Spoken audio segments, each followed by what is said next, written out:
Winton! Happy Lunar New Year and welcome back to another episode of Push to Talk, the series where I, Lewis, talk about particular topics in and around the gaming sphere to help keep you guys in the loop. This episode comes quite timely with it being Chinese New Year and all. Why is that so? Well, today I'm going to be talking about Blizzard, specifically Overwatch 2 and how the game being shut down in China has resulted in the country being invited to the 2023 Overwatch World Cup without qualifications. But as usual, before we begin, make sure to like the video, subscribe if you want to see more content just like this, and obviously ding dong that notification bell to be notified when we upload next, because we upload every single week. And now, let's dive in like... When done.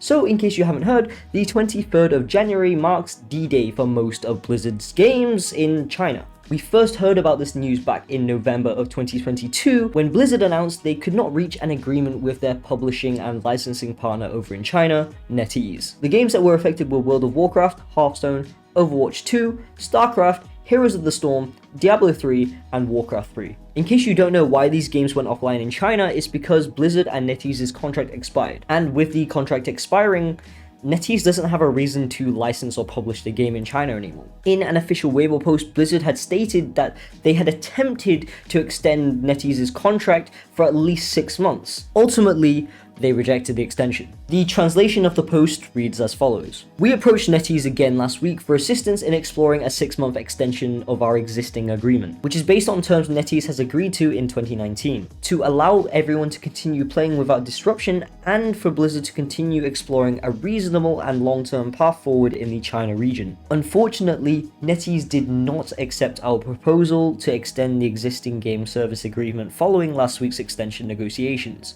Now, NetEase was not a fan of that statement, and they snapped back with, for unknown reasons, last week Blizzard resought NetEase with an offer of a so-called 6-month extension of the game service and other conditions, and made it clear that it would not stop continuing negotiations with potential partners during the contract extension. And as far as we know, Blizzard's negotiations with other companies during the same period were all based on a 3-year contract period. Considering the non-reciprocity, unfairness, and other conditions attached to the cooperation, therefore the parties could not reach an agreement in the end. So it seems the translation isn't the most accurate, but it managed to get the main points across. The thing that bugs me is how NetEase expects Blizzard to completely cut contacts with potential partners during the contract extension. To me, that makes no sense at all, because by the time this 6-month contract is up, Blizzard will be back at square one. Now, going on further in NetEase's statement, it actually gets pretty funny as they compare Blizzard's behavior to that of a divorced couple who still try to live together. And I think that's a fair comparison, as well, Blizzard and NetEase have been in partnership together for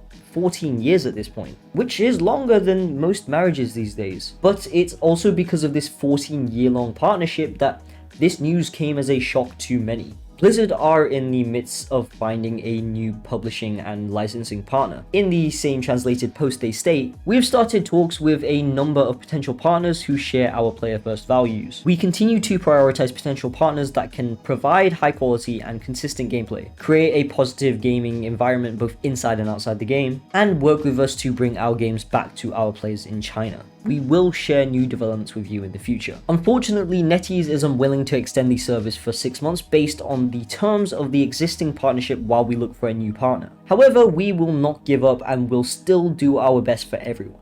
We want you to understand that it's not over yet. We will still try to find a new national partner who shares our beliefs.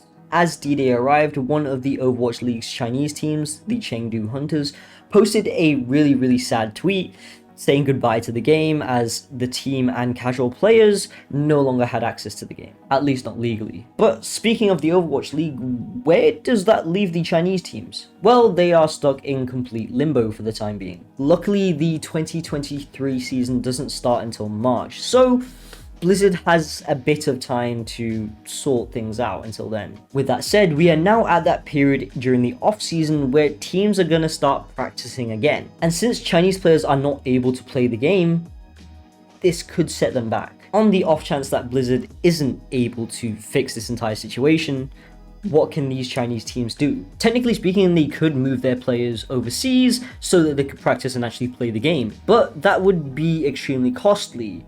Then again, so are the alternatives. They could just opt to sign all Korean rosters. Stupidly, there are no rules against it. 59% of the players in the Overwatch League last season were native Koreans. For teams like the Shanghai Dragons and the LA Valiant, it would be pretty easy as they released their rosters prior to all of this. The same goes for the Hangzhou Spark and the Guangzhou Charge, as they already have a handful of Korean players on their roster. Chengdu, on the other hand, has a 6-man all-Chinese roster, which means that if they were to sign an all-Korean squad, it would tear a massive hole in their pockets. Not too long after this entire fiasco was brought to light back in November of 2022, after 3 long years, Blizzard announced the return of the Overwatch World Cup. If you're not familiar, since the game's launch back in 2016, Overwatch had held a World Cup at the end of every year. Yeah, just like in football and rugby, except it's literally every year. Don't think of it as a world championship, because in esports that implies that the teams playing are actual esports orgs. This is an actual World Cup where the best of the best represent their nation. South Korea dominated the first 3 World Cups from 2016 to 2018. They were finally dethroned at the most recent World Cup back in 2019 at the hands of the eventual winners, Team USA. And with the Overwatch World Cup returning, 36 nations will compete for the 15 available slots in the 16-team group stage. Now you may be wondering, why is there only 15 slots available if it's a 16-team group stage? And understandably you would think, oh, it's for the hosting nation. No, it's not. And this is where it comes full circle. To compensate for the NetEase situation, China automatically qualifies for the World Cup group stage. Now, some may think that's not fair, which I don't blame you for. But do take into consideration that China placed second at the 2 most recent World Cups in 2018 and 2019. So they are a force to be reckoned with. Yes, it's been a few years since the last World Cup, but China still remains as one of the top 3 regions in the game. So they were bound to qualify for the group stage anyway. And as a Malaysian, I'm glad, because that means that there's one less powerhouse nation competing in the Asia Pacific qualifier. Now we just have to take down Australia and Thailand.